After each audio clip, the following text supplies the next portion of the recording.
ہمارے بزرگ تھے ساتھی فوت ہو گئے، تو ان کا بیٹا PI میں کیپٹن تھا، جہاز اڑاتا تھا.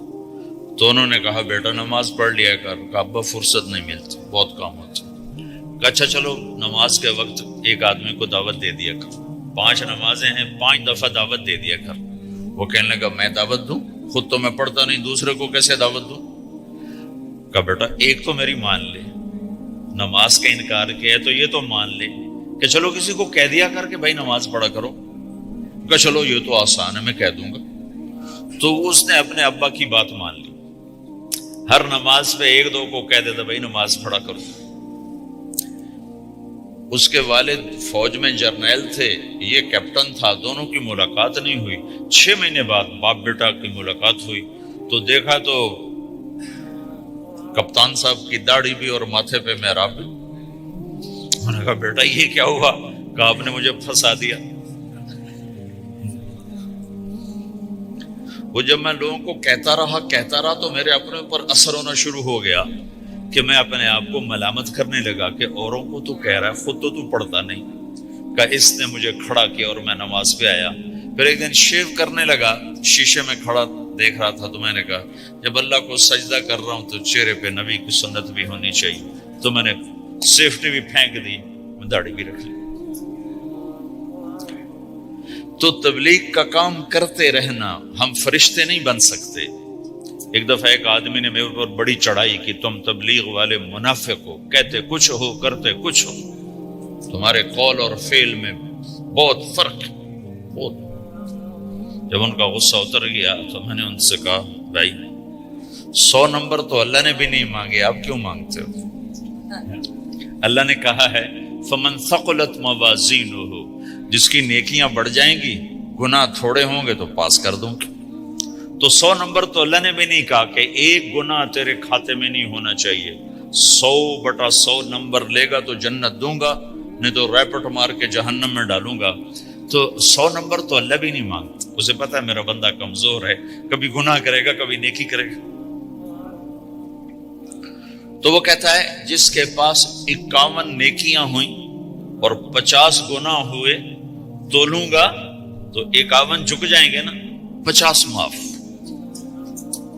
مثال دے رہا ہوں. ہمارے علاقے میں ایک ذمہ دار تھے، وہ ذکر بھی بہت کرتے تھے، گالیاں بھی بہت دیتے. ادھر سبحان اللہ تیرے فلانے، الحمدللہ کے ساتھ ایک پھکڑ تولتے تھے. ساری زندگی وہ ایسا ہی کرتے رہے. جب وہ فوت ہو گئے تو کسی نے ان کو دیکھا تو انہوں نے پوچھا کہ میاں صاحب آپ کے ساتھ کیا ہوا؟ آپ تو گالیاں بہت دیتے تھے. خود انہوں نے یہ پوچھ رہا ہے آپ تو گالیاں بہت دیتے تھے، تو آپ کے ساتھ کیا ہوا؟ کہ اللہ تعالیٰ نے میرے ذکر اور میری گالیوں کو تولا تو میرا ذکر بڑھ گیا تو میری بخشش ہو گئی. اللہ نے بھی کاؤنٹنگ رکھی ہے، پرفیکشن مانگی ہی نہیں. اگر اللہ پرفیکشن مانگتا تو پھر آپ کہتے تم کرتے کچھ ہو کہتے کچھ ہو. اگر میں کہتا صحیح ہوں تو ایک نیکی تو کر رہا ہوں، اور کرتا نہیں ہوں تو ایک گناہ کر رہا ہوں. کیا پتا میرا رب میرے کہنے کے طفیل میرے نہ کرنے کو معاف کر دے. بس ایک صورت میں ہے کام خطرناک کہ اگر میں اس کہنے سننے کو اپنی دنیا بنانے کا ذریعہ بنا لوں پھر خطرناک ہے. تأمرون الناس بالبر وتنسون انفسکم وانتم تتلون الکتاب، وہ یہ آیت. لیکن اگر میرے اندر اخلاص ہے تو پھر میں انسان ہوں، کبھی اچھا کروں گا کبھی برا کروں گا، لیکن میرے ذمہ صدا لگانا ہے. تو بھائیو اس تبلیغ کے کام کو کرتے رہنا. اس سے ایمان بنتا ہے، ایمان سے دین وجود میں آتا ہے. دین کے 2 حصے ہیں، ایک عبادات ہے جس میں نماز سب سے اہم ہے. پھیری پہ ہو گھر پہ ہو نماز نہ چھوڑو. رمضان کے روزے ہیں، اللہ پھر رزق زیادہ دے دے، حج کرو زکوٰۃ دو. لیکن عبادات بڑی محدود ہیں اور اس میں کثرت اللہ نے مطالبہ بھی نہیں کیا، بلکہ اللہ تعالیٰ نے اس میں اعتدال ہی کو پسند فرمایا ہے. اللہ تعالیٰ نے ہمارے نبی لمبی لمبی نمازیں پڑھتے تھے تو اللہ تعالیٰ نے روک دیا کہ ما انزلنا علیک القرآن لتشقی، میرے نبی میں نے تمہیں قرآن اس لیے نہیں دیا کہ تو لمبی لمبی نمازیں پڑھ کے تھکتا رہے، درمیانہ چل درمیانہ چل۔ اللہ کے نبی نے تبلیغ میں زیادہ زور دکھایا تو اللہ نے اس پر بھی کہا فلا تذهب نفسك عليهم حسرات، اتنا غم نہ کیا کر کے تو خود ہی ہلاک ہو جائے، مات نہیں، ایسا نہ کر۔ تو عبادات محدود ہیں اور اس میں اعتدال مطلوب ہے۔ سارا دن مصلی پہ بیٹھنا یہ اللہ نہیں دیکھنا چاہتا، اللہ یہ دیکھنا چاہتا ہے کہ تو باہر جا تاکہ میں دیکھوں کہ اب تو کیا کرتا ہے۔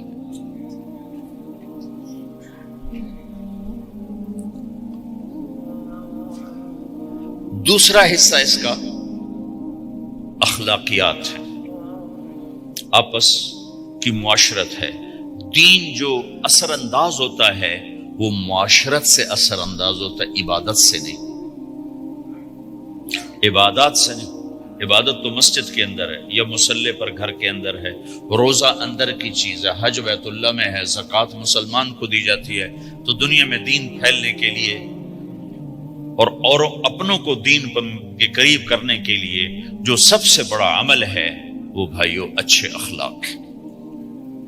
یہ دوسرا حصہ میں آج بیان کرنا چاہتا ہوں۔ اللہ کے نبی نے فرمایا ایو اور الاسلام اوثق، مجھے بتاؤ اسلام کا سب سے مضبوط عمل کیا ہے؟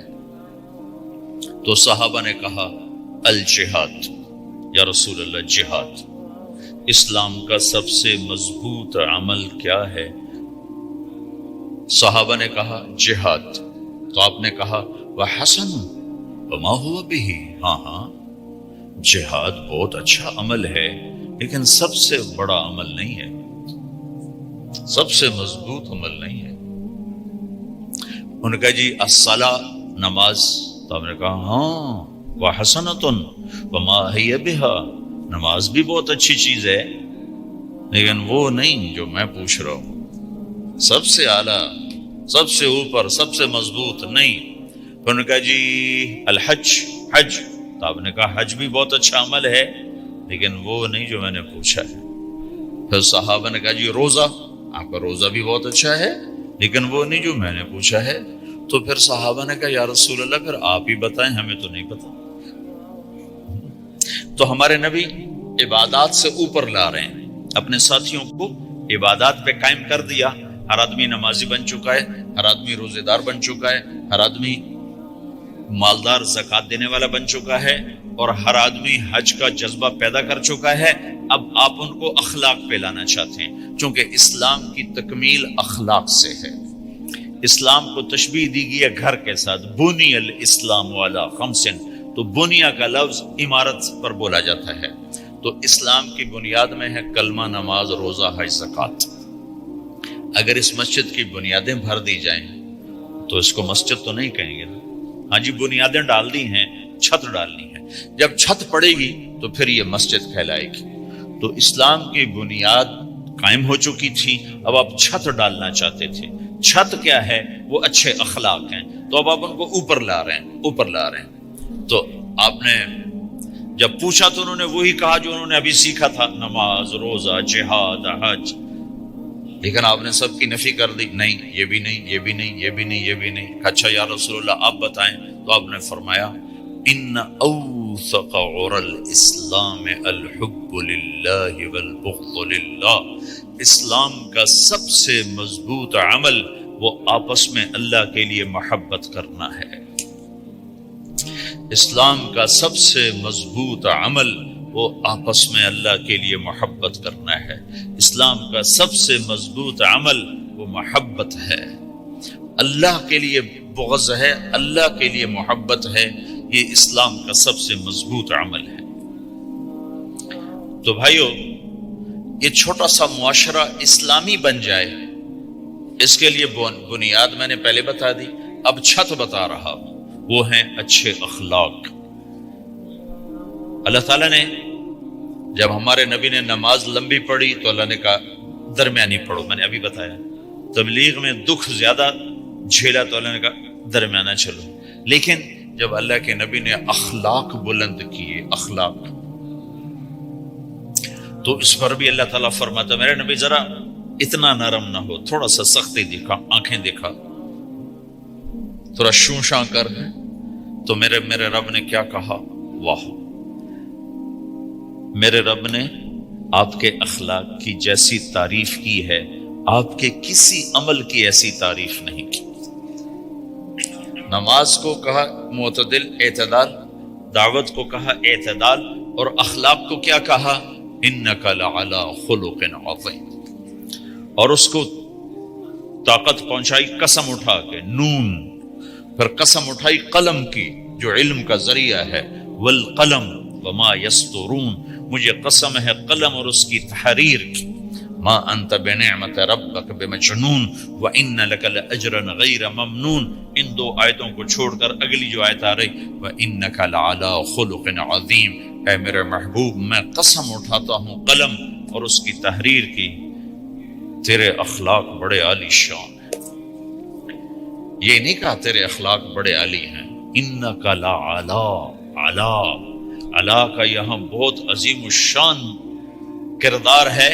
علا یہ بتا رہا ہے کہ اے میرے نبی، جتنے اخلاق تصور کیے جا سکتے ہیں وہ سب تیرے تابع ہو چکے ہیں، اور تو ان پہ سوار ہو چکا ہے، تو ان پہ چھا چکا ہے۔ علا چھا جانے کے لیے ہوتا ہے کہ تمام اخلاق تیرے غلام ہو چکے ہیں۔ ایک دفعہ آپ نے فرمایا اچھے اخلاق 360 قسم ہیں، 360 قسم، 360 صفات کا مجموعہ اچھے اخلاق۔ کوئی ایک صفت کسی کو مل گئی تو جنت میں چلا جائے گا۔ تو ابو بکر رضی اللہ عنہ سامنے بیٹھے تھے، کہنے کہ یا رسول اللہ افی منہا شیء، ان 360 میں کوئی میرے اندر بھی کچھ ہے؟ تو آپ نے کہا تیرے اندر سارے کا سارا، کوئی کمی کوئی پورے۔ یہ آپ نے اور کسی کو نہیں کہا، صرف آپ نے یہ ابو بکر سے فرمایا کہ ابو بکر تیرے اندر پورے اخلاق 360۔ تو بھائیو، آپس کی محبت اور اچھے اخلاق یہ اسلام کا سب سے چوٹی کا سبق، سب سے اعلیٰ درجے کا سبق۔ اب ایک حدیث میں جو حدیث جبریل کہلاتی ہے، وہ انسانی شکل میں آ کر پوچھتے ہیں یا رسول اللہ اسلام کیا ہے؟ تو آپ کہتے ہیں کلمہ، نماز، روزہ، حج، زکوٰۃ، یہ اسلام ہے۔ یہی سوال اب آخری حج کا موقع آ چکا ہے، اب اسلام 9 سال آگے، 10 سال آگے جا چکا ہے اور اس کی شکل مکمل ہو چکی ہے۔ تو عمر بن عبسہ رضی اللہ تعالیٰ عنہ یہ آخری حج کے موقع پر آپ سے ملتے ہیں اور آ کر یہ آپ سے پوچھتے ہیں یا رسول اللہ مل اسلام؟ سوال ایک ہے، مل اسلام۔ شروع میں مدینے کے داخلے کے شروع میں جبریل انسانی شکل میں آتے ہیں اور کہتے ہیں مل اسلام، اسلام کیا ہے؟ تو آپ کہتے ہیں کلمہ، نماز، روزہ، حج، زکوٰۃ۔ اب یہی سوال 10 سال کے بعد یا 9 سال کے بعد عمر بن عبسہ کہتے ہیں یا رسول اللہ مل اسلام، اسلام کیا ہے؟ تو اب جواب سنو، آپ نے فرمایا اطعام الطعام وطیب الکلام، میٹھا بول بولنا اور کھانا کھلانا۔ کسی سے میٹھا بول بولنا کتنا عظیم ہے میرے نبی کی، میرے اللہ کی بارگاہ میں، کہ آپ نے فرمایا ابتسامک فی وجہ اخیک صدقہ، تو اگر کسی مسلمان کو ہنس کے مل لے تو یہ بھی تیرے لیے صدقے کا ثواب، صدقہ لکھا جائے گا۔ جبریل کہتے ہیں یا رسول اللہ مل ایمان، ایمان کیا ہے؟ تو آپ فرماتے ہیں اللہ کو ماننا، فرشتوں کو ماننا، نبیوں کو ماننا، کتابوں کو ماننا، تقدیر کو ماننا، موت کے بعد کی زندگی کا اقرار کرنا، ان تؤمن باللہ وملائکتہ وکتبہ ورسلہ وبالبعث بعد الموت۔ یہ ہے ابتدائی جواب۔ اب یہی سوال عمر بن عبسہ کرتے ہیں 9 سال کے بعد، یا رسول اللہ مل ایمان، ایمان کیا ہے؟ تو آپ نے فرمایا الصبر والسماحہ، صبر کرنا، معاف کرنا۔ سوال ایک ہے، جواب 2 ہیں، کیوں کہ جگہ اور نوعیت بدل چکی ہے۔ ابتدائے اسلام ہے تو عبادات بتائی جا رہی ہیں، انتہائی اسلام ہے تو اخلاق بتائے جا رہے ہیں کہ اے عمر، ایمان کیا ہے؟ صبر کرنا، معاف کرنا، صبر کرنا، معاف کرنا۔ تو بھائیو، جو ہمارا معاشرہ بنے گا اسلامی، گھر میں باہر، وہ بنے گا اچھے اخلاق سے۔